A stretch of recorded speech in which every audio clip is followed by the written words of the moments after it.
وما یلقاها الا الذین صبروا وما یلقاها الا ذو حظ عظیم. اس کے بغیر تو نہیں ہوگا.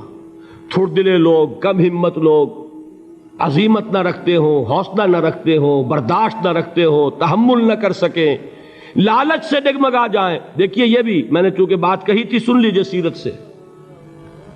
حضور صلی اللہ علیہ وسلم کے بارے میں جب مکے کے سرداروں کو یہ یقین ہو گیا کہ تشدد ہمارا فیل ہو گیا ہے، نہ محمد بدل ہوئے نہ ان کے ساتھی صلی اللہ علیہ وسلم ورضی اللہ تعالی عنہم اجمعین، تو انہوں نے دوسرا پاسا پھینکا.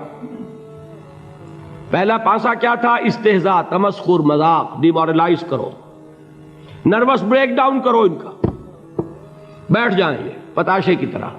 معلوم ہوا نہیں یہ تو کھڑے رہے. تو دوسرا وار مارو، ستاؤ، تکلیفیں دو، بھوکا مارو، دہکتے ہوئے انگاروں پر لٹاؤ، ان کو ہلاک کرو. معلوم ہوا یہ حربہ بھی ناکام ہو گیا.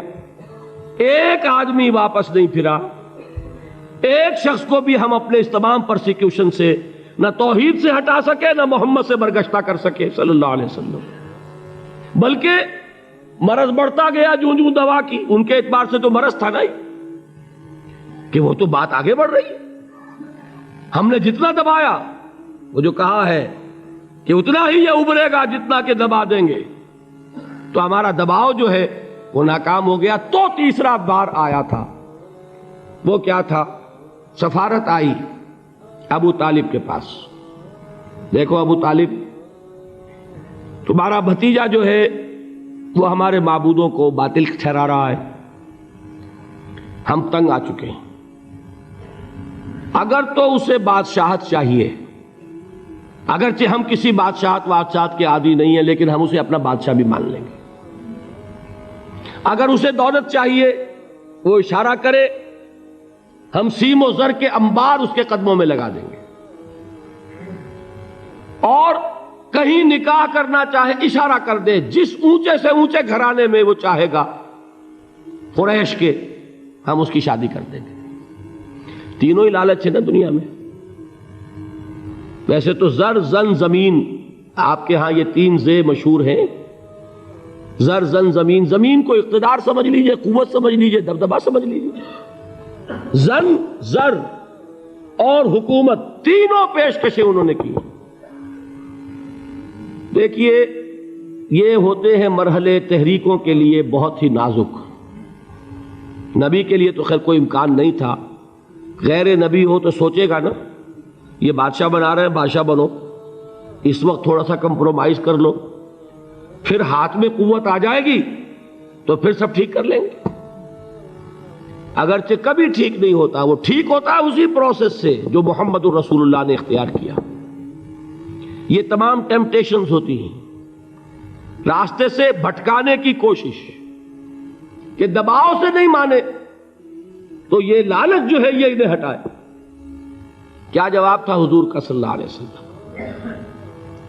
چچا نے جب بات کی ہے، انہیں براہ راست تو حضور سے بات کرنے کی ضرورت نہیں ہوئی تھی، ابو طالب کے واسطے سے بات کی ہے. چچا نے جب بات کی ہے آ کر، حضور نے فرمایا چچا جان اگر وہ میرے داہنے ہاتھ میں سورج اور بائیں میں چاند رکھ دے تب بھی میں یہ کام نہیں چھوڑ سکتا. تو عزیمت میں نے کہا تھا صبر کیا ہے؟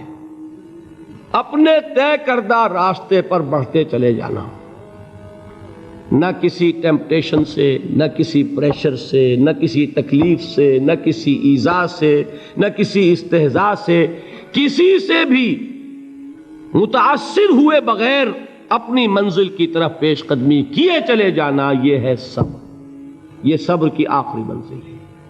اور انقلابی صبر جو ہے اس میں ایک مرحلہ آتا ہے پیسیو ریزسٹنس، ایک آتا ہے ایکٹیو ریزسٹنس. ایک میں صبر محض ہے، جھیلو، برداشت کرو، کوئی ریٹیلیشن نہیں. اور ایک وہ آتا ہے کہ اب آگے بڑھو. بڑا پیارا مصرع ہے، آگے بڑھو یا وقت کی رفتار روک دو. وہ آگے بڑھ کر پھر نظام باطل کو چیلنج کیا جاتا ہے اور پھر جنگ ہے. ان اللہ یحب الذین یقاتلون فی سبیلہ صفا کانہم بنیان مرصوص. ان اللہ اشتری من المؤمنین انفسہم واموالہم بان لہم الجنہ یقاتلون فی سبیل اللہ فیقتلون ویقتلون وعدا علیہ حقا فی التوراۃ والانجیل والقرآن ومن اوفی بعہدہ من اللہ فاستبشروا ببیعکم الذی بایعتم بہ وذالک هو الفوز العظیم۔ اللہ نے اہل ایمان سے ان کے جانیں اور ان کے مال خرید لیے ہیں جنت کے عوض۔ نتیجہ کیا ہے؟ وہ جنگ کرتے ہیں اللہ کی راہ میں، قتل کرتے بھی ہیں، قتل ہوتے بھی ہیں۔ بدر میں 70 کو قتل کیا، مسلمان شہید ہوئے 13، 14ویں وہ تھے جو زخمی ہو گئے تھے، واپسی پر مدینے کے راستے میں ان کا بھی انتقال ہوا، 14 مسلمان ادھر 70، اور احد میں 70 صحابہ شہید ادھر 23۔ تلک الایام نداولھا بین الناس، یہ دن ہے جن کو ہم الٹ پھیر کرتے رہتے ہیں لوگوں کے مابین، لیکن یہ کہ بد دل نہیں ہوئے، قافلہ بڑھتا رہا۔ اور غزوہ احزاب میں وہ شعر میں کل سنا چکا ہوں محمد کے جانثاروں کا، نحن الذین بایعوا محمدا علی الجہاد ما بقینا ابدا، ہم وہ ہیں جنہوں نے محمد سے بیعت کی ہے جہاد کی صلی اللہ علیہ وسلم۔ اب یہ جہاد، یہ قتال، یہ جنگ، یہ سرفروشی، یہ جاں فشانی جاری رہے گی جب تک جان میں جان ہے، یا تخت یا تختہ، یا اللہ کا دین غالب ہوگا اور یا ہم اپنی جانیں اسی کام میں اللہ کے حوالے کریں۔